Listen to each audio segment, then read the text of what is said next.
Something very unexpected is happening inside Britain's fastest-growing community. A political shift that no one, not even the experts, saw coming. The numbers are in and they point to a movement breaking through barriers that were once thought impossible. Nigel Farage, this might just be the breakthrough he's been waiting for. Stay with me because this changes everything. Let's break it down. But first, hit the like button and subscribe to the channel for more. For years, Britain's Indian community has been one of Labour's most loyal voting blocs. Solidly red, socially aspirational, and politically cautious. But now, the tide is beginning to turn.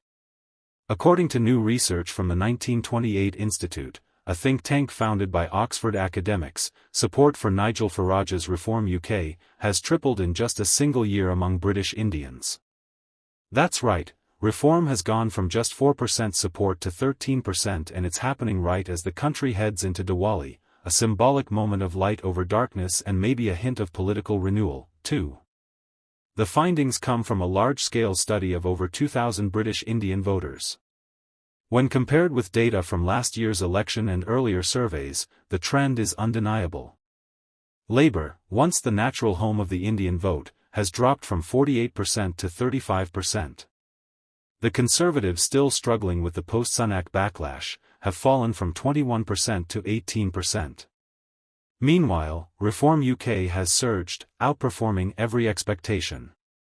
Even the Greens have climbed to 13%. For a party that just a few years ago captured less than 0.5% of the Indian vote, this is nothing short of remarkable.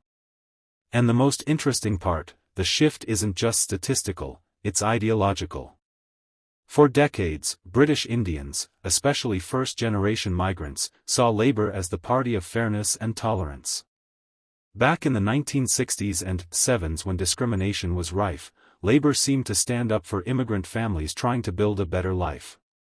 But over time that loyalty has started to fracture as the community has become more established, more middle class, more entrepreneurial, more integrated. Their priorities have evolved. A growing sense of social conservatism and national pride has taken root, particularly among Hindu voters. Many now view Labour's identity politics and cultural progressivism as out of touch with their values. A key turning point came under Jeremy Corbyn's leadership when Labour voiced support for Kashmir independence. A stance that deeply alienated many British Indians who identify with India's national unity. That moment planted a seed of distrust, and it's now blossoming into full political realignment. Nigel Farage has always been a polarizing figure. His past comments on immigration, including criticism of government trade deals with India, weren't exactly designed to win over South Asian voters. But politics is about momentum. And Reform's messaging on national strength, fairness, and the failures of both Labour and the Tories has started resonating even in communities where Farage was once seen as toxic. As one of the report's co-authors, Nikita Ved, put it, Reform UK is disrupting traditional voting patterns within the British Indian community. Economic frustrations, rising living costs, and anger at the political establishment are breaking down old loyalties. In short, many British Indians are no longer content to vote out of habit. They're looking for a party that reflects their growing ambitions and frustrations. And right now, that's giving Reform a rare opening. British Indians make up around 3% of the UK population, but they're highly concentrated in key swing constituencies from Harrow and Leicester to parts of Birmingham and London suburbs. If even a small fraction of that vote shifts toward Reform, it could change the outcome of dozens of seats in the next election. For Labour, it's a warning shot. For the Conservatives, it's another sign of collapse. And for Reform, it's proof that their populist message is cutting through class and cultural lines. The data shows Indian voters are increasingly prioritizing education, the economy, and law and order. Issues where Farage's movement has positioned itself as the voice of common sense. Meanwhile, topics like equality and human rights, once dominant concerns, have dropped down the list. This isn't just a blip. It's a sign that Britain's most successful immigrant community is politically evolving faster than anyone predicted. When Reform UK begins to win over sections of the population that were once considered unreachable, it tells you something deeper is shifting in British politics.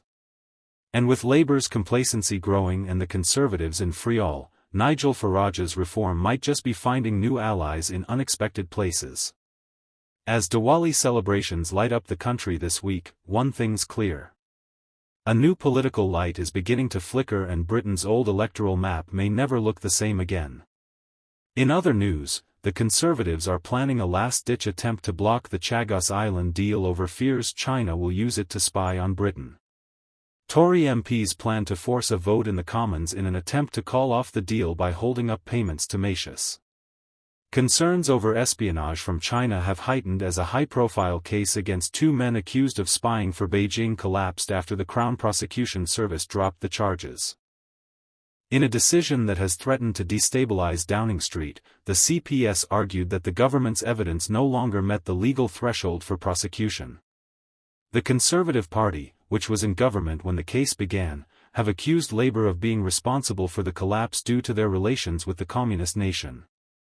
Jonathan Powell, a national security advisor and the architect of the Chagos deal, has been questioned over his decisions. The Chagos Islands deal was signed in May 2025 between the United Kingdom and Mauritius, which transfers sovereignty of the Chagos archipelago to Mauritius.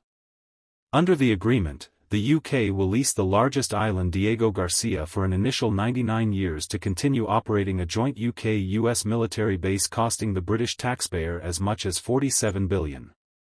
The base is said to have a significant impact on operations in the Middle East. Mauritius, which has close ties to China, will hand over the remote Indian Ocean archipelago, which has been British territory for 200 years. Dame Priti Patel, the shadow foreign secretary, said, "Our spineless prime minister is kowtowing to China. He's so desperate for the CCP's Chinese Communist Party's approval, he's prepared to hand over his own country's sovereignty, not to mention £40 billion of taxpayers' cash to an ally of Beijing." She told The Telegraph, as usual, he's running scared of scrutiny. He can't face being held to account over Chagos and China because he knows his arguments don't stand up. He thinks that by hiding behind the facade of international law, he can betray the British people and get away with it. But the Conservatives will always stand up for the national interest. And so we will resist Star's Chagos China Surrender Bill every step of the way. Widespread concerns have built over fears that China could exploit its close economic ties with Mauritius to gain access to the archipelago. Diego Garcia is a submarine refueling and resupply station and a hub for satellite communications in the region, making the island a significant strategic base for the British Navy. If Beijing put a monitoring station on a neighboring island, it would provide the Eastern Asian nation with access to British and US military activities. The deal heads into its final stages in the Commons this week, allowing a chance for opposition parties to suggest amendments to the bill. Such amendments could force MPs to vote on whether they send the payment to Mauritius every single year. What are your thoughts on what we discussed in today's video? Let me know down in the comments section below. If you have not yet already, make sure you do drop a like on this video and subscribe to the channel for more British content. Thank you. Take care.